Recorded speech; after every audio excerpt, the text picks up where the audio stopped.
Abra sua Bíblia em Mateus capítulo 6. Nós vamos ler o que lemos logo no começo do culto, do versículo 5 até o versículo 15. Mateus capítulo 6, do versículo 5 até o versículo 15.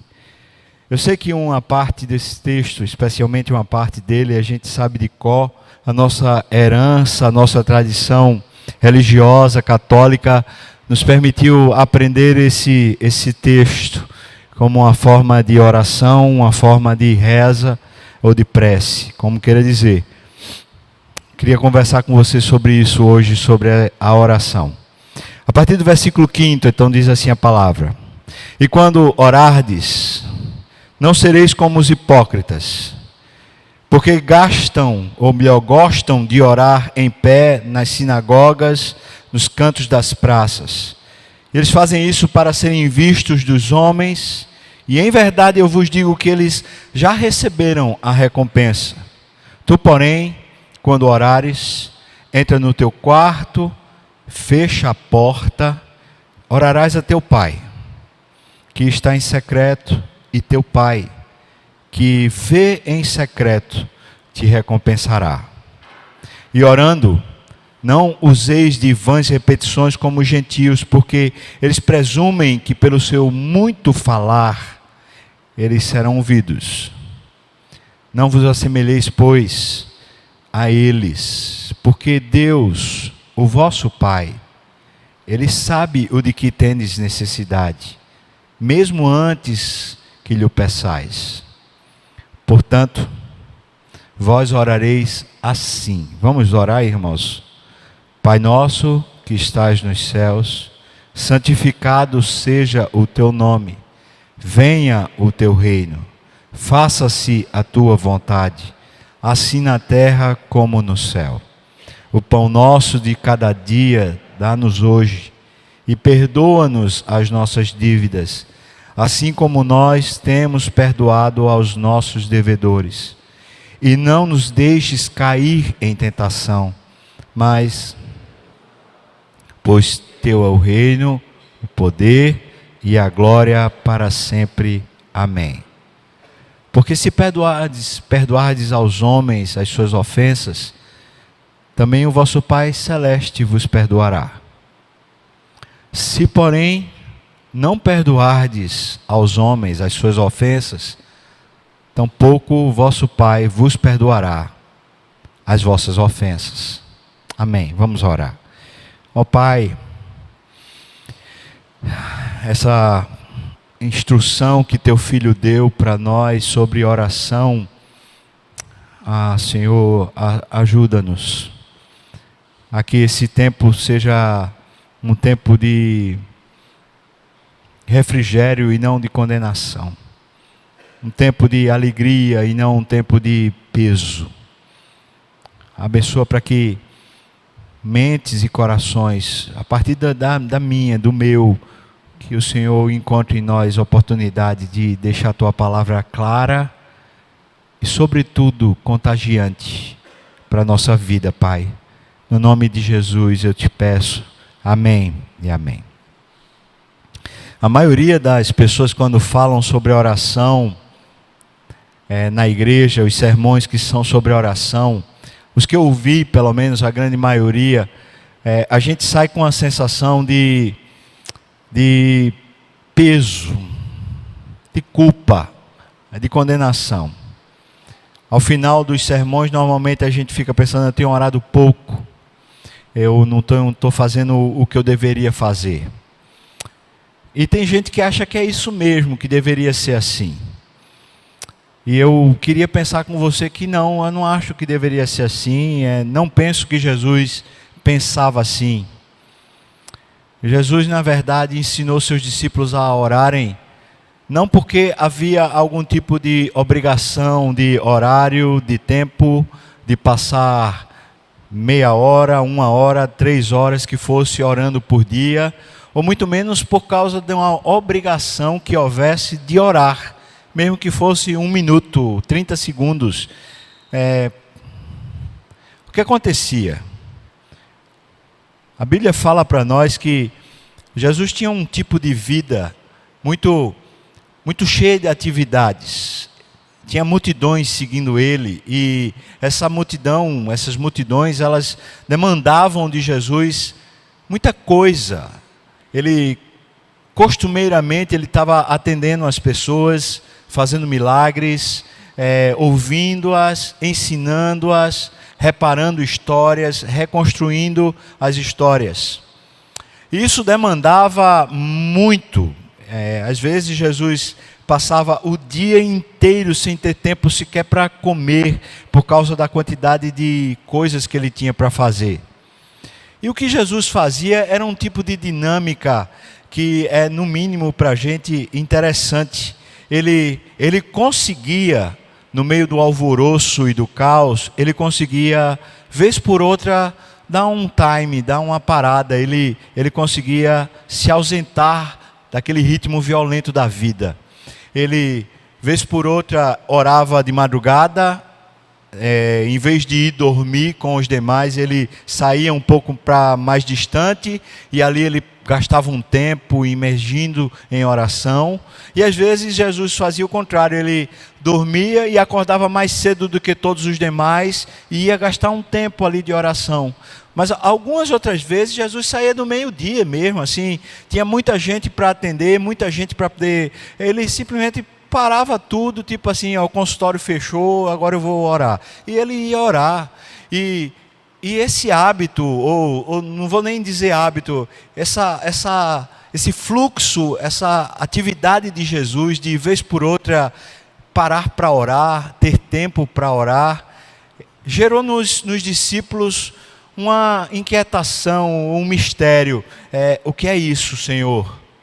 Por que é que isso para o Senhor é tão importante?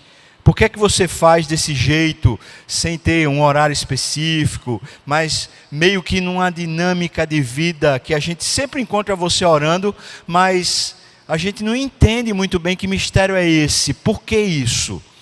E eles sentenciam para Jesus assim: ensina-nos a orar.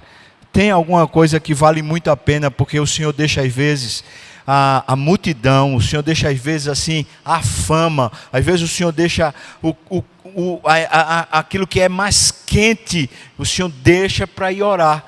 O que é que acontece para o Senhor querer tanto orar? Por favor, ensina-nos.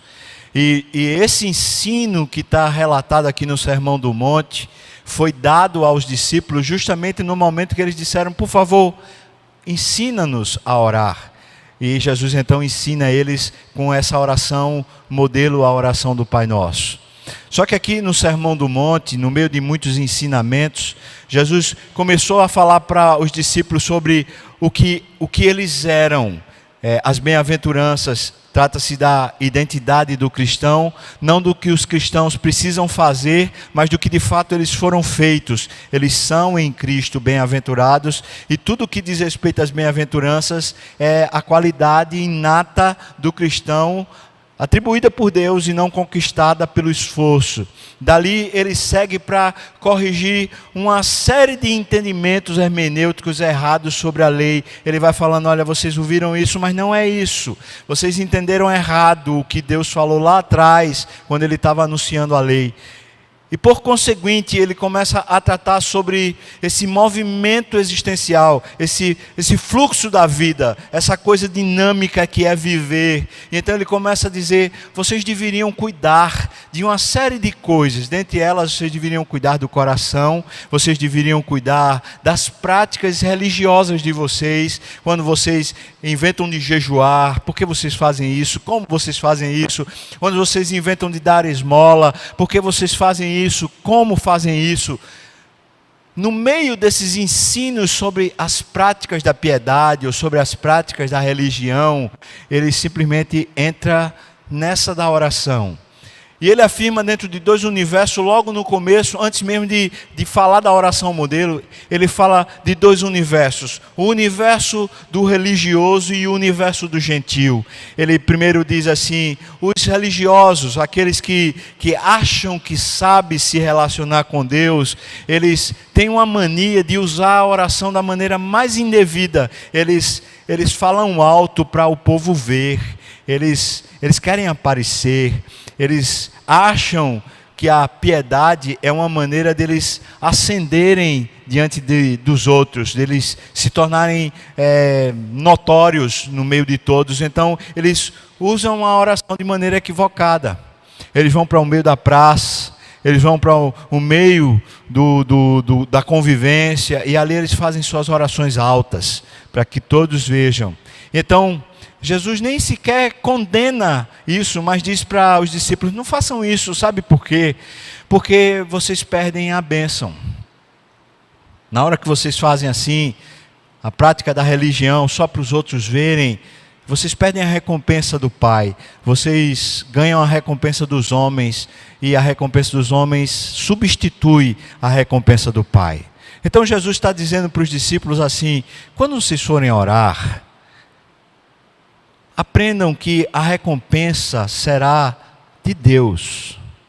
O que vocês estão fazendo na oração é uma busca de uma recompensa de Deus. Esqueçam o que os homens vão poder dar para você.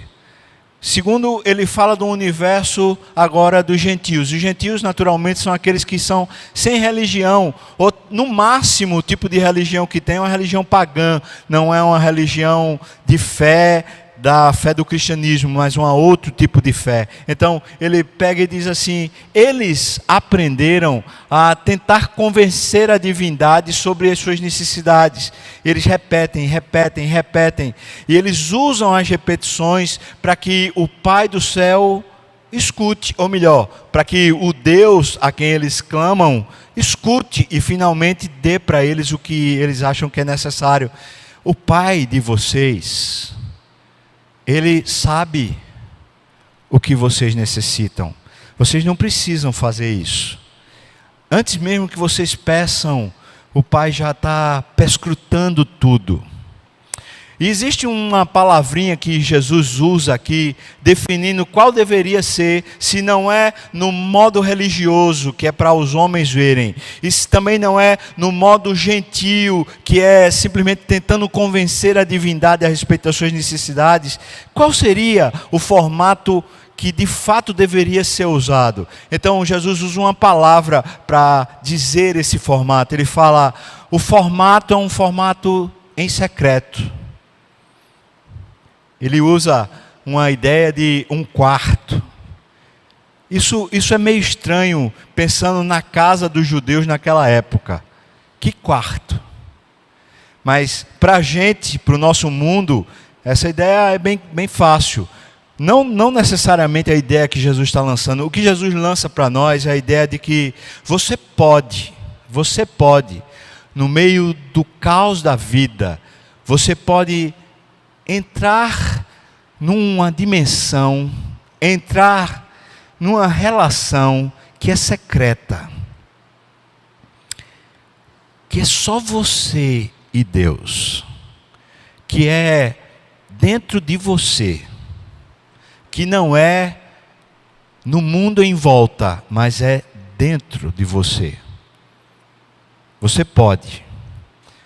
E para isso você precisa fechar as outras portas. E precisa viver agora essa relação secreta. Por isso que Jesus está dizendo sobre o não seguir o método religioso ou não seguir o método gentílico, é que ele está dizendo assim: o método religioso e gentílico, eles têm em afinidade, é que as coisas são feitas para fora. As coisas não são feitas dentro, mas são feitas para fora. São feitas para os homens verem, são feitas para convencer. Não são feitas dentro. Deus nunca esteve interessado em nenhum momento da história da humanidade, mesmo em Adão, lá no Éden, antes da queda, ele nunca esteve interessado nos formatos ou performance que nós conseguimos empreender em direção a Deus. Nunca. Ele sempre esteve interessado num coração que quisesse estar com Ele. Só isso. Num coração que de fato desejasse se abrir e mostrar o que de fato está lá no coração. Não o que a gente quer dizer, mas o que de fato está lá dentro do coração. Isso quer dizer que a oração, ela não precisa, no modelo de Jesus, ela não precisa de pantim. Ela não precisa que a gente tenha toda uma metodologia para que de repente ela aconteça. O livro de Neemias, que é o livro que eu tenho estudado com a igreja, que eu tenho parado para meditar, conta a história no capítulo 2, quando Neemias vai servir a mesa do rei, o imperador Artaxerxes, e ele está triste, porque ele já vem há 3 meses orando e falando com Deus sobre o assunto que demandou a sua alma, a tristeza de ver os seus conterrâneos sofrendo uma tremenda injustiça e de um desamparo, estavam como miseráveis. Ele está tomado dessa tristeza quando ele comparece diante do rei, e então ele serve o rei, e o rei olha para a face dele e fala assim: Neemias, você nunca antes esteve triste na minha presença, o que é que está acontecendo? E o texto, naquela narrativa, simplesmente numa sentença muito breve diz: Neemias orou. Ou seja, Neemias está no meio da atividade, está no meio da pressão, ele está sendo questionado, ele está sendo inquirido, ele está no meio do alvoroço, o fluxo da vida está virado, e de repente ele consegue encontrar o lugar secreto, no meio do barulho.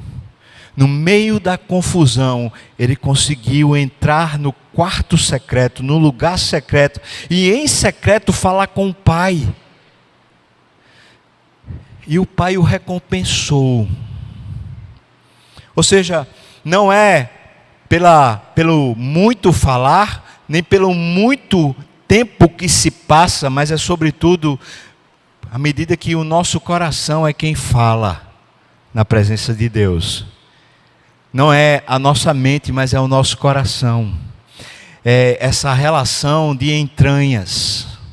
É a mesma relação que Deus queria que o homem e a mulher tivessem, quando diz lá, no último versículo do capítulo 2 de Gênesis, diz que homem e mulher estavam nus e não tinham vergonha nenhuma disso. E aquela expressão no hebraico é de que eles estavam simplesmente revelados. Eles não tinham absolutamente nada oculto, não tinha nada que o outro não soubesse, nada que o outro não visse. E eles não tinham vergonha de mostrar a sua intimidade. Não o seu sexo, mas a intimidade, o que de fato está lá dentro, aquilo que tantas vezes a gente protege e tantas vezes a gente não revela. Portanto, o movimento de oração ensinado por Jesus não é um movimento de oração que é feito do lado de fora da vida, ou melhor, nas práticas para fora, na nossa ética, na nossa moral, ou muito menos no nosso comportamento. Jesus está revelando que a oração ela é feita quando o nosso coração resolve de fato se abrir para Deus e falar as coisas que estão lá dentro de verdade. Aquelas que a gente não consegue muitas vezes concatená-las, aquelas que a gente não consegue muitas vezes dissuadi-las, elas simplesmente estão impregnadas lá dentro do nosso coração, e agora chegou a hora de falar com Deus sobre elas. Então a gente abre o coração, e abre o coração na presença sublime do Pai. E essa expressão que Jesus diz é o Pai que vê em secreto. O Pai que vê o que você está mostrando a Ele, mas não mostrou para ninguém, porque é secreto. O Pai que vê o que mais ninguém teve possibilidade de ver, porque você simplesmente não quis mostrar, mas você quis mostrar, a Ele você quis mostrar. É aquela tristeza que não lhe abandona, mas você quis mostrar para Ele. É aquele desalento que parece não conseguir sair de você, mas você quis mostrar para Ele. É aquela desilusão amorosa que você diz assim: como resolver isso? Você quis mostrar para Ele. É a humilhação que você está passando, a perda que você está sentindo, e você quis mostrar para Ele. Mas é também aquele desejo que parece frívolo, fútil, mas que está no seu coração. Ah, Senhor, eu queria uma Ferrari. Como assim você quer uma Ferrari? Você é besta, você nunca vai ter uma Ferrari. Mas eu queria, Pai. Ou seja, esse tipo de desejo frívolo, que aparentemente não faz sentido nenhum, mas vez por outra toma conta da nossa mente. vez por outra toma conta do nosso coração. Eu queria tanto, eu queria tanto um apartamento, eu queria tanto namorar, eu queria tanto casar, eu queria tanto que minha família se endireitasse, eu queria tanto que... Lembro-me que durante pelo menos ali 9 anos, e talvez mais do que isso, na minha casa lá, na casa do meu pai, da minha mãe, meu pai era descrente, e durante aquele período nós orávamos para que o papai se convertesse, e às vezes a gente orava aos 4, eu, minhas 2 irmãs e mamãe, e às vezes cada um orava por isso. Esse era um desejo do nosso coração, nós queríamos ver nosso pai amando a Deus como nós amávamos. Aquilo era uma revelação de entranhas que durou 9 anos dentro da nossa casa, dentro da nossa família. Era repetitivo? Não era repetitivo, porque para Deus não era repetitivo, estava sendo a revelação do coração. Não estava sendo a repetição seca, sem sentido, de alguém que está falando da boca para fora, que está falando sem expressar o conteúdo interno de verdade. Vã repetição. E não repetição em si. Por isso, durante aqueles 9 anos, e sei lá quantos anos, nós oramos dizendo: ó Deus, Pai do céu, alcança o nosso pai da terra, muda o coração dele. Ele era ateu, por assim dizer. Papai era uma espécie de agnóstico e tinha uma dificuldade imensa de conseguir relacionar a ciência e o conhecimento com a fé. É como se a fé não conseguisse entrar no coração dele para habitar. E Deus foi quebrando, e meu pai se converteu. O que eu estou dizendo para você é que, mesmo antes dele ensinar o modelo, ele chegou e disse para aqueles discípulos: abram o coração, porque vocês precisam falar com o coração e não com a mente. Vocês não precisam falar para que os homens vejam. Vocês precisam se expressar de verdade, com toda a nudez possível, com toda a abertura possível, falar com o Pai. E aí ele diz: portanto, ou seja, baseado nisso, que é esse universo secreto, onde só 2 pessoas estão participando, o Deus Santo e você. Portanto, nesse universo, eu ofereço para vocês um modelo, uma estrutura de oração. João Calvino, quando fala da oração do Pai Nosso, ele afirma: a oração do Pai Nosso não é uma repetição, mas é um centro habitacional. É quando Deus mostra para a gente o que estrutura o coração daquele que está na santa e na reverente presença de Deus. Então ele diz: portanto, orareis assim: Pai Nosso. João Calvino fala do senso comunitário de ser nosso, mas também fala sobre o Pai. E nisso eu queria gastar um mínimo tempo necessário para que a gente entenda.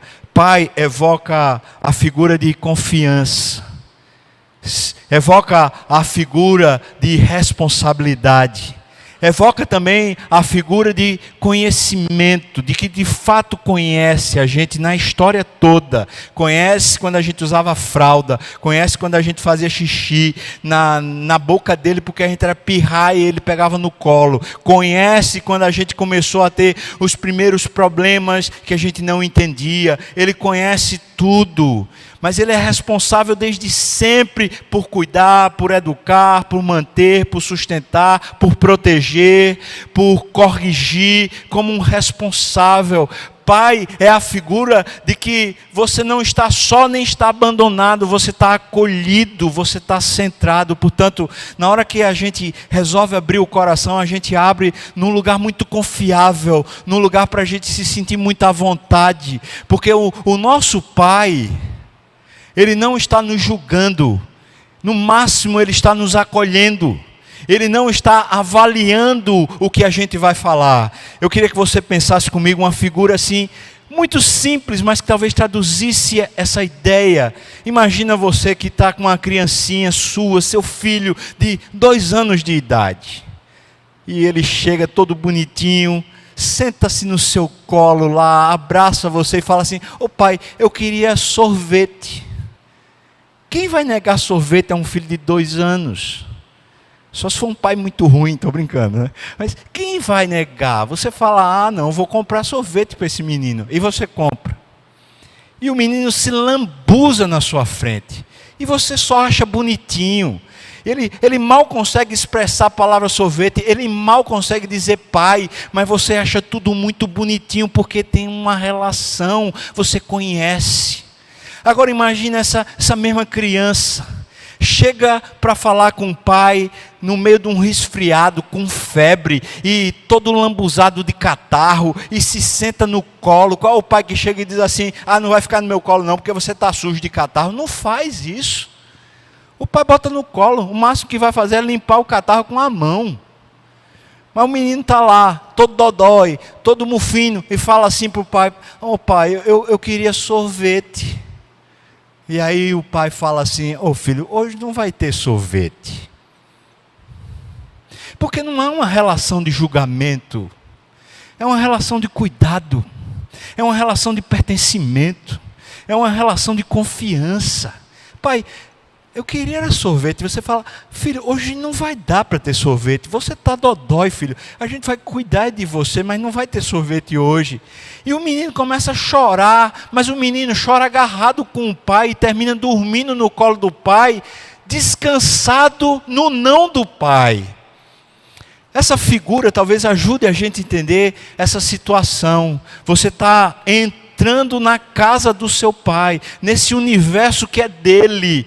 Por isso, quando você ora, você está expondo o seu coração a uma realidade que é dele, que ele não está julgando o seu coração, ele não está julgando o que você faz ou deixa de fazer, ele está apreciando como se fosse uma criança de 2 anos. Ele acha lindo, mesmo que seja cheio de catarro, ele acha lindo, ele quer cuidar, ele quer que você se sente no colo, porque é seu pai. Essa é a figura. Mas ele diz, ele está no céu. Ou seja, a casa dele não é a casa aqui na terra.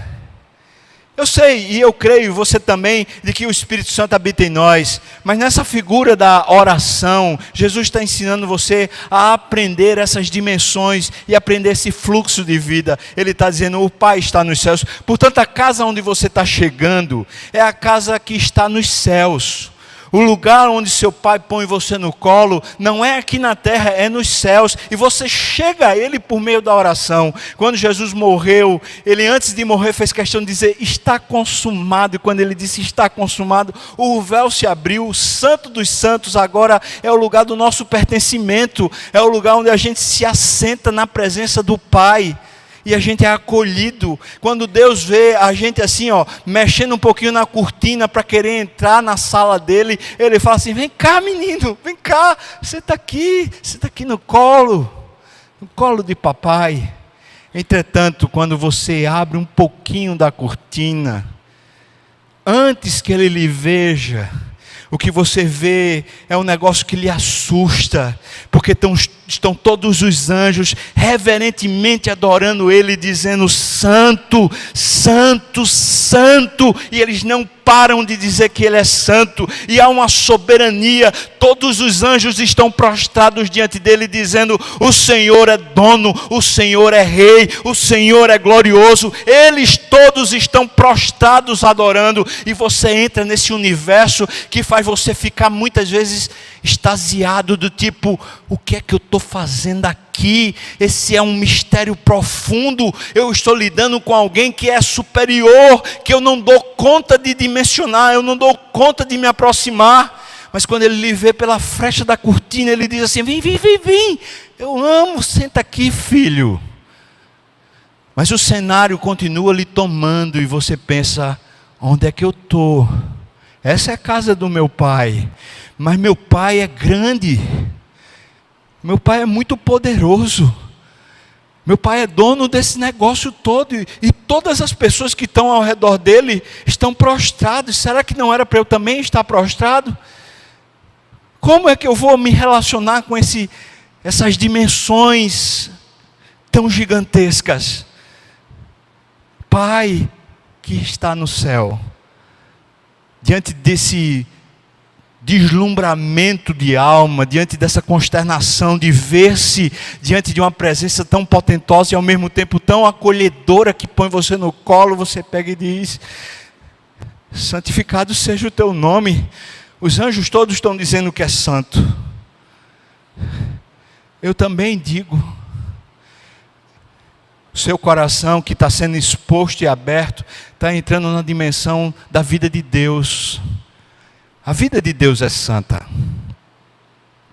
Não é a vida que você consegue, não é a vida que a sua piedade consegue, não é a vida que a religião consegue, não é a vida que a repetição dos hábitos consiga produzi-la. Você está diante de uma santidade e de repente você é tomado pela própria santidade de Deus e isso faz você simplesmente dizer: santificado seja, santificado seja. É grande, eu respeito. Eu já estou tomado por um deslumbramento. E diante desse deslumbramento, santificado seja o teu nome, eu digo: Senhor, eu estou vendo que aqui no céu tudo funciona. Eu estou vendo que aqui no céu as coisas todas reverenciam o teu nome. Oh Deus, lá na terra está um caos. No mundo que eu habito, nas histórias com as quais eu convivo, no fluxo de vida de idas e vindas que temos, no corre-corre, está tudo um caos, Senhor. Por isso, Senhor, seja feita a tua vontade lá, como é feita aqui, no céu. É feita a tua vontade, então faz ela também lá na terra. Acontece, irmãos, que nesse momento da oração, o único canal que tem entre o céu e a terra é o seu coração. Não há outro canal pelo qual Deus possa fazer a vontade dele passar do céu para a terra. É você que está deslumbrando ele, você está maravilhado diante da potentosa presença dele e diz: faz essa organização maravilhosa que acontece aqui no céu acontecer lá na minha história, na minha vida. E o único canal que está aberto é o seu coração, que se abriu para estar lá, falando com ele sobre a sua intimidade. Então ele desce com sua vontade para aqui, para a terra, na sua vida, habitando em você. Seja feita a tua vontade. Ó Senhor, venha o teu reino, venha esse domínio, por favor. Vem para lá para baixo, isso tudo que eu estou vendo aqui. Não deixa, Senhor Deus, que lá na minha vida eu simplesmente seja tomado por esse corre-corre, por essa dimensão meramente horizontal, sem que nunca me aperceba de que na verticalidade existe um universo muito maior. Por isso, esse universo que é maior, essa coisa que é muito multidimensional, desce lá, venha o teu reino. E venha o teu reino, diz respeito a o que está no céu descer para a terra.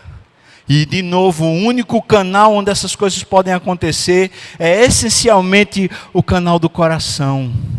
Ou seja, a oração feita dessa maneira, na exposição do nosso próprio coração, da nossa intimidade, do que de fato está lá, drenando e tomando a gente, à medida que a gente se expõe sem medo, o que acontece é que, ao contemplar essa santidade, nós somos restaurados. Porque às vezes a gente não vai conseguir dizer santificado seja. Às vezes a gente não vai conseguir simplesmente dizer seja feita a tua vontade. Porque às vezes a gente nem vai lembrar. Mas simplesmente o maravilhamento de você se perceber aberto, desnudo diante do santo. E sabendo que ele não lhe julga. Antes pelo contrário, que ele se apropria de você e quer cuidar. Só isso já traz a dimensão dos primeiros 3 pedidos que são feitos na oração. Esses 3 pedidos, Calvino fala, os 3 primeiros pedidos da oração são a respeito do céu. São o que se pode ver no céu. E uma vez que agora seu coração respira porque você sabe que cada uma das suas necessidades o Pai já viu, e Ele é poderoso para suprir, para socorrer, para abençoar. Então você chega nas 3 últimas sentenças que são daqui da terra. Então você diz: eu tenho necessidades, eu tenho pão, eu preciso de pão. E não tem vergonha em ter necessidade. E talvez o resumo que Jesus traz, dizendo assim: o pão nosso de cada dia dá-nos hoje, já traduza para nós todo o significado desses desejos, essas inquietações que elas nunca acabam enquanto a gente está aqui na terra. Nós queremos e nós julgamos que precisamos.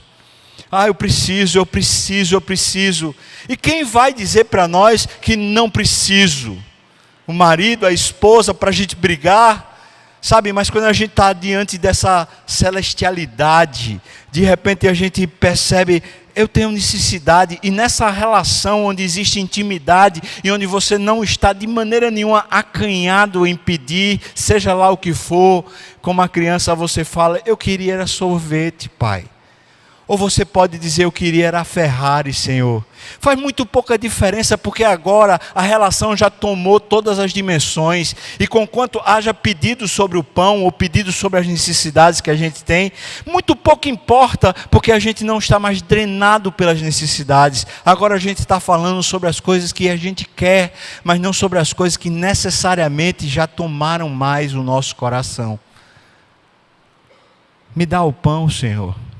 O pão que eu preciso hoje, me dá. E sabe o que a oração faz?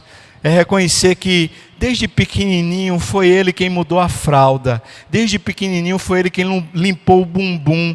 Desde pequenininho foi Ele quem deu a colherzinha com papa na boca. Desde pequenininho foi Ele quem esteve ajudando na educação, mantendo, sustentando, provendo. Desde pequenininho foi Ele. E agora que a gente está um pouquinho maior, a gente está dizendo: ô Pai, eu queria que o Senhor cuidasse de mim, me dá o que eu preciso, me dá. E eu vou dizer uma coisa, irmão: é extremamente libertador quando a gente pode pedir as coisas para Deus sem que aquelas coisas sejam realmente uma avaliação nossa sobre as necessidades, mas simplesmente a maneira da gente se expressar para Deus sobre o que a gente queria e não sobre aquilo que é necessário. Isso quer dizer que a gente pode pedir para Deus, nesse ambiente de confiança, qualquer coisa. Faz diferença. A criança de 2 anos que pede para o pai o impossível: me dá a lua, continua sendo bonitinho. Minha filhinha, você queria a lua. Papai não tem como pegar a lua para você. Mas é tão bonitinho, não é? Ou seja, nessa dimensão de a gente às vezes pedir futilidade, pedir coisas que não tem sentido nenhum, às vezes coisas que vão até nos fazer mal, mas a gente não dimensiona isso com clareza. A gente pede e relaxa, porque tem alguém que está cuidando, tem alguém que está patrocinando a vida, tem alguém que está provendo o que é necessário. Por isso a gente diz: o pão nosso de cada dia nos dá hoje. Nos dá hoje. O que é mais que a gente diz, irmãos? O pão nosso de cada dia nos dá hoje. O que mais? Está muito fraco. Ninguém nunca orou o Pai Nosso aqui, não? O pão nosso de cada dia nos dá hoje.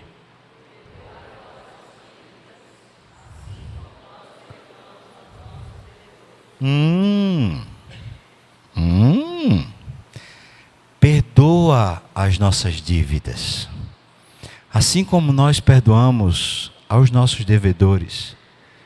De repente você está na terra de novo, conquanto você esteja na presença dele, mas você tem memória de tudo que na terra está acontecendo, e você se apercebe que nas suas relações interpessoais houve quebras, houve rupturas, houve graus de intensidade que mudaram. De repente você era tão próximo e agora não está tão próximo. De repente você tinha aquela pessoa, mas ela morreu, você não tem mais. De repente você queria, mas não consegue. Existe um fluxo acontecendo na nossa vida, uma dinâmica com a qual a gente não consegue lidar direito. Os relacionamentos, eles são dinâmicos. E nessa dinamicidade da história, a gente de repente se encontra ofendido, ou se encontra ofendendo. O fato é que nessas rupturas, quando as coisas não vão do jeito que a gente pretendia, ou não vão do jeito que a gente de repente prometeu, o que acontece é ofensa. Relacionamentos que são ofendidos, de um lado e do outro. Então o que a oração faz? A oração dimensiona as relações humanas dentro da relação com o Pai. E diz, tem a ver, o perdão tem a ver, como eu consigo perceber o meu próprio relacionamento com o meu Pai. Quantas vezes eu prometi para o meu Pai e não cumpri? Quantas vezes eu estive diante dele com a cara cínica, mentindo, e ele simplesmente tratou comigo com amor.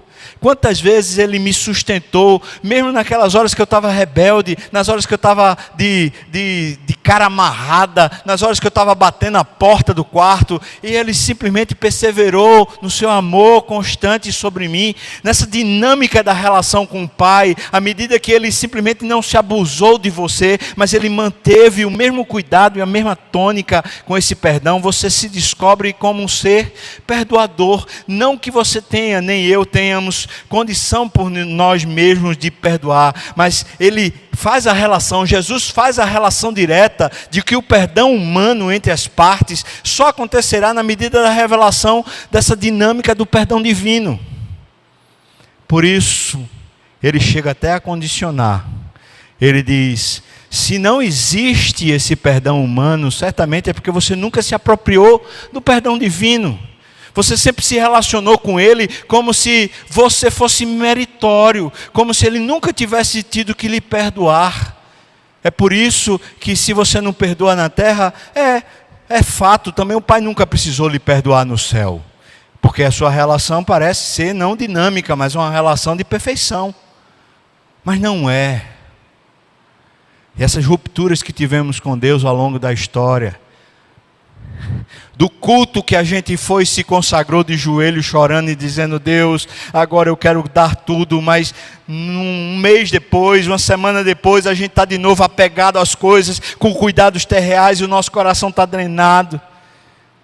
De a gente ter batido ou ter esfolado alguém vivo com palavras ou com atitudes, e a gente desrespeitou pessoas e destruiu pessoas, e a gente nem se apercebeu do mal que a gente fez.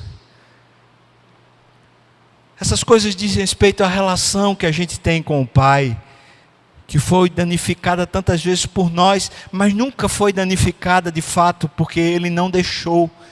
Ele concedeu perdão, Ele estendeu a mão, Ele ainda cuidou, Ele ainda amparou, Ele ainda acolheu.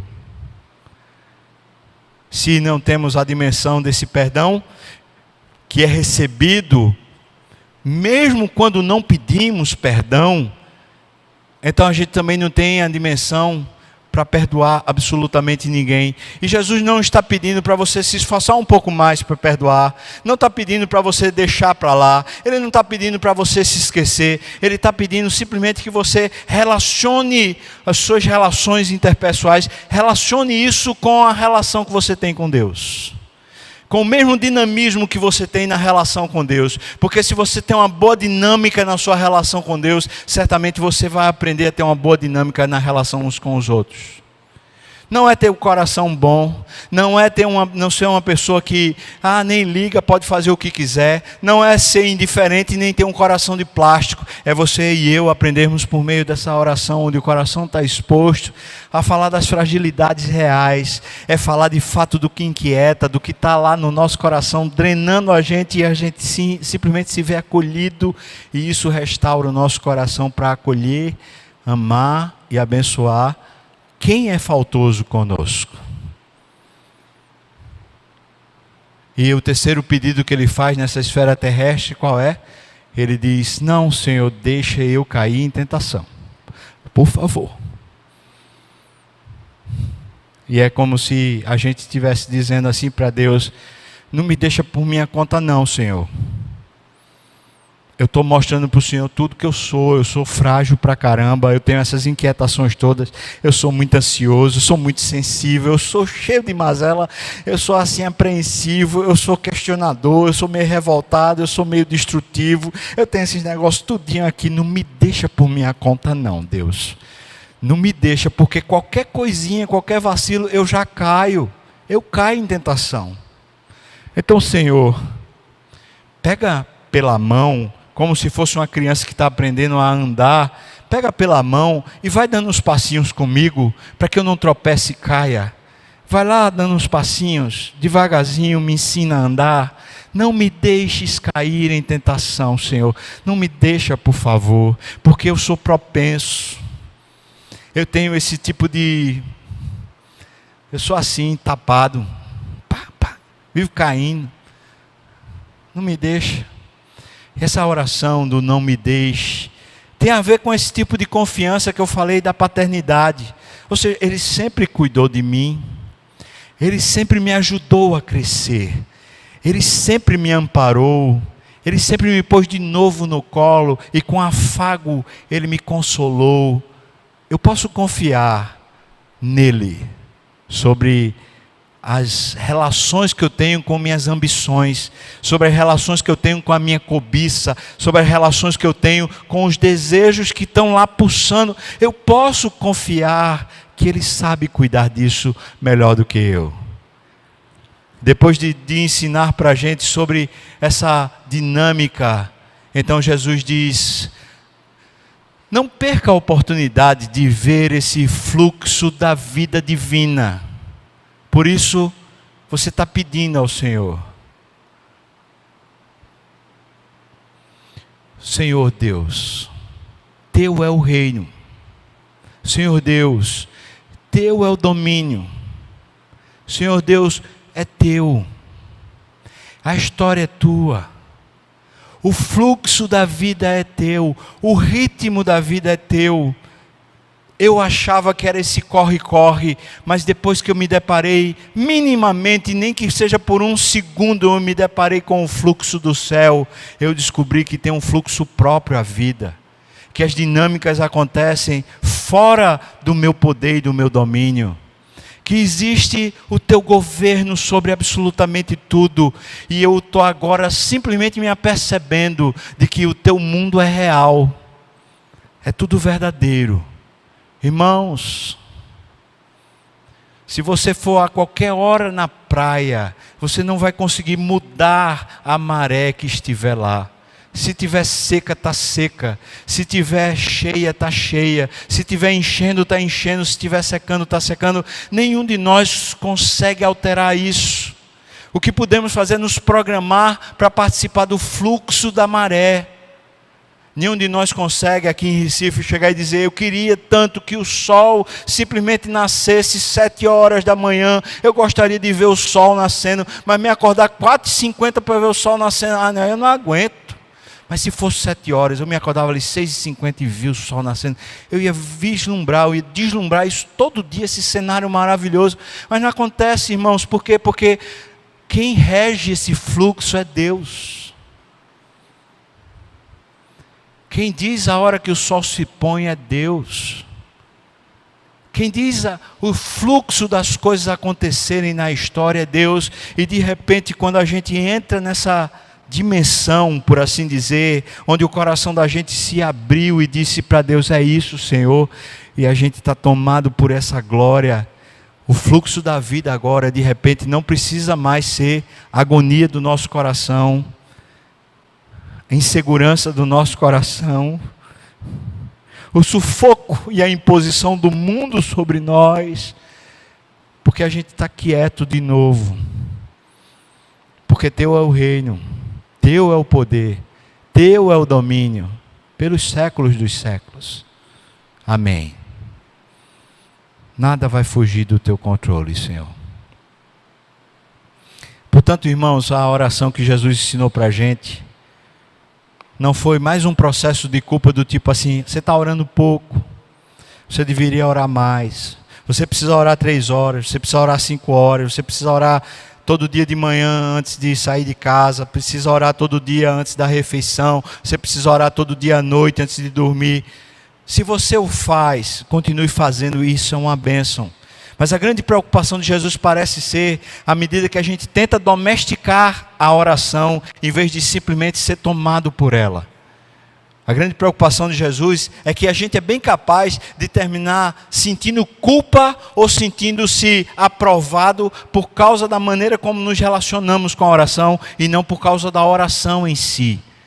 Por isso, eu não tenho um desafio para você no final desse culto do tipo assim: vamos orar mais. Não tenho. Eu também não tenho um tipo de dizer assim: agora que você sabe, então você precisa. Não. Porque existe uma firme convicção.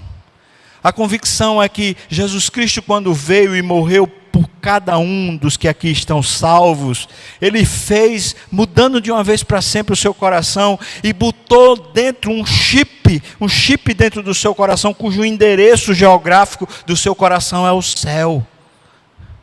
E não tem jeito, irmão, na hora que esse chip for acionado pelo Espírito, na hora que qualquer contingência usada por Deus acionar esse chip, o endereço do seu coração é o céu, é lá que você está ligado e é lá que você chega, é na casa do seu Pai. Por isso orações relâmpagos como a de Neemias são tão importantes quanto a oração que a gente passa de madrugada, de 3 da manhã até 5 da manhã de joelhos chorando por causa da angústia que dilacera a alma. Desde que seja o coração exposto, está valendo a mesma coisa para Deus. Foi Ele que disse que faz muito pouca diferença entre 1 ano e 1000 anos. 1 segundo e o dia todo faz pouca diferença para Deus, desde que seja de todo o coração. Por isso eu também não estou dizendo para você: ore se quiser. O que eu estou dizendo para você é que você já tem isso. Muitas vezes você já praticou isso.